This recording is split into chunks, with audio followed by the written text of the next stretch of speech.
Alright, hey y'all, it's a Hoodie here back again with another video.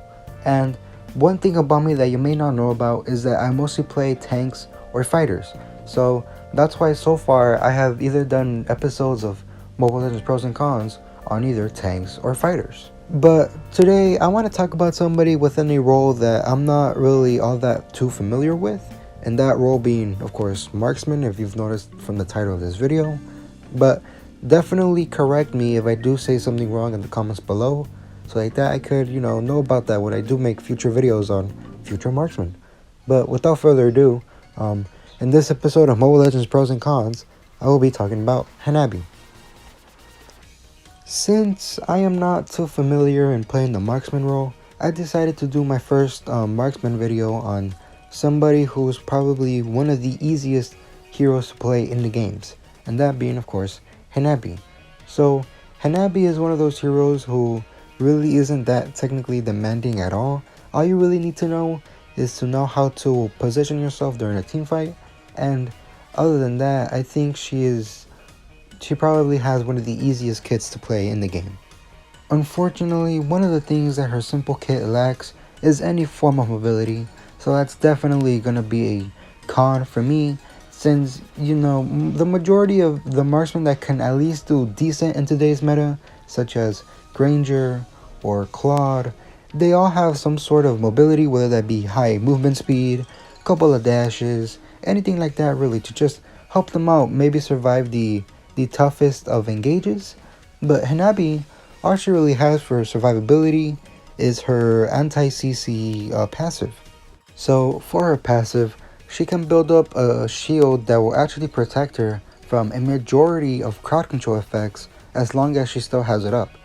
Now, on a passive like this on somebody like Claude, who can move around a lot during a team fight, would be very good, and honestly would be pretty overpowered. But on somebody like Hanabi, who can't really move much during a team fight since she doesn't have any form of mobility, all it can really do for her is just give her a couple of seconds of survivability at most. Don't get me wrong, the passive itself is still very good.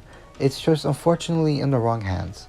It's in the hands of somebody who cannot really, I think, fully utilize it to its utmost potential. One thing that at least makes Hanabi somewhat different from other marksmen is definitely the fact that she has her own engage stun.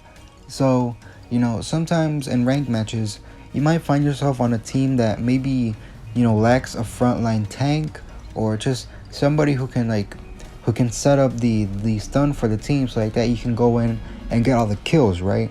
This mostly happens in the lower ranks, but it can still happen even in the higher ranks as well.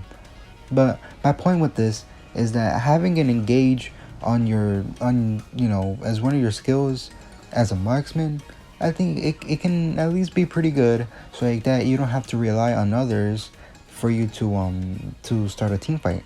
Or you can also use it to protect yourself, since, like I said before, you do lack that mobility. And even though it is an ultimate with a semi-long cooldown, it can still protect you in a sticky situation.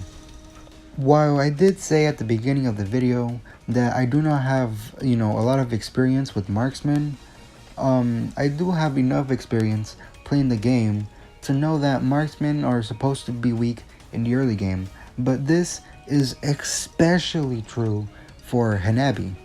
So Hanabi, in my opinion, probably has one of the slowest early games to any marksman, because even though her first skill is designed to hit multiple targets, which can help in her wave clear, even those basic attacks don't even do a lot of damage when they bounce off of the minions.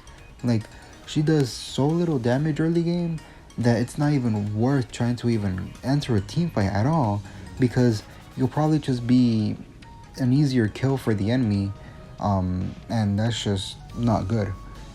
Hanabi probably has, if it weren't for her second skill, which can at least do an alright amount of damage, she would probably have the slowest wave clear in the whole game, since all she really has are basic attacks that can hit enemies multiple times, which is nice, but those basic attacks don't do any damage at all.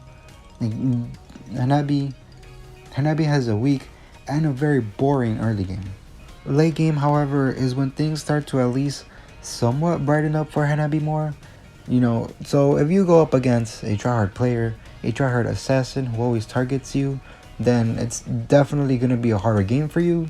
But if you're up against a semi-alright team, I think the late game is going to be a very good time for you, since like I said before, you have your ultimate to act as an engage, and your skill 1 actually does a shitload of damage in team fights late game, since of course, like I said, it makes it so that basic attacks bounce off of enemies. And if you have ever tried playing Mia, then you will definitely know that doing basic attack damage to multiple enemies at the same time can equal like a lot of damage in a team fight. So it's very good. It's her team fight potential can be very good in the hands of somebody who can position correctly, stay away from the high burst damage dealers, anything like that. And what definitely helps her out as well is the fact that she has a very high basic attack range, so that definitely can allow her to kite enemies very well. And yeah, like Hanabi's early game is probably the weakest and the slowest in the game. Her late game, I think in comparison, is pretty well. If you look at Hanabi's design and story, you will definitely notice that Moonton was trying to go for some sort of ninja aesthetic to her. And on somebody like Hayabusa, you can definitely feel that ninja aesthetic, because when you imagine a ninja, you imagine somebody who can move around a lot, somebody who's very agile and quick, and that's exactly what Hayabusa's playstyle is. But with Hanabi, she's the exact opposite. Her early game is very slow. She herself is very slow, and throughout the most stages of the game, she just overall feels the exact opposite of a ninja. So if Moonton were to rework her, I think I would like to see some sort of shadow aesthetic to her, or maybe since her ultimate is sort of like a flower of sorts, maybe, I don't know, add like some sort of flower that can make her invisible, or I don't know, just something that can give her more mobility to fit with the idea that she's a ninja. But do you have any ideas for a future revamp of Hanabi? If so, definitely leave them in the comments below. And while you're at it, like and subscribe. Anything like that helps a small channel like this one. And besides all that, thanks for watching this video. If you have any suggestions for a future marksman that I should do, then comment down below that as well. And other than that, thanks for watching, and that's pretty much it. See ya.